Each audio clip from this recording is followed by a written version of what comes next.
Et c'est dans ce contexte qu'Emmanuel Macron va se rendre en principe à Damas cette semaine, annonce faite en tout cas par la présidence syrienne.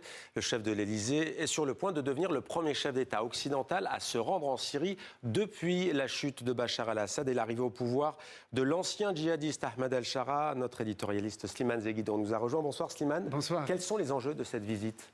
Alors pour le régime syrien, il s'agit de renforcer les liens économiques. Auquel cas, Emmanuel Macron répond présent et il va avec des grands patrons du CAC 40 pour traiter de tous les dossiers, y compris l'énergie et la défense. Mais au-delà de l'économique, la France opère une espèce de retour sur un échiquier proche-oriental où, ces dernières années, elle avait brillé par une éclipse aux grandes dames des Syriens, des Libanais, des Palestiniens et même des Jordaniens. Et il faut dire que Israël et les États-Unis avaient tout fait ostentatoirement pour mettre la France à l'écart des grands dossiers, c'est-à-dire Gaza, Liban, Syrie, Irak et même dans l'affaire irakienne. Donc là, la France, pour retourner sur ces échiquiers au moment où il y a une redistribution des cartes, choisit la Syrie qui est quand même la porte d'entrée, puisque comme le disait l'ancien secrétaire d'État américain Henry Kissinger, on peut faire la guerre au Moyen-Orient sans la Syrie, mais on ne peut pas faire la paix sans elle. Alors, à propos d'histoire, Slimane, la France et la Syrie qui, rappelons-le, ont des liens historiques très profonds. Ah oui, la France a été une puissance mandataire de 1920 à 1946.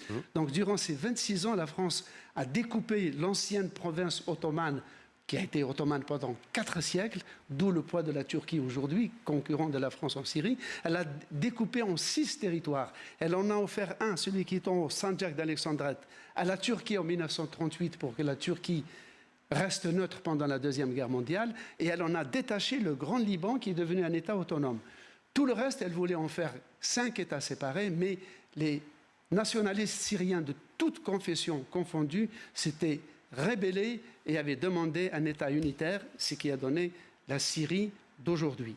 Mais de ce mandat syrien français de 26 ans, je crois que l'apport le moins contestable, c'est l'apport archéologique. Les Français ont fouillé méthodiquement le sous-sol et ont fait jaillir de très grands sites archéologiques, Marie, Ougarit, qui ont révélé ce qu'était le Proche-Orient ancien et qui avait chambardé toute la vision qu'on en avait depuis 2000 ans. Et ça a montré enfin l'immense richesse de 5000 ans d'histoire en Syrie. Merci Slimane.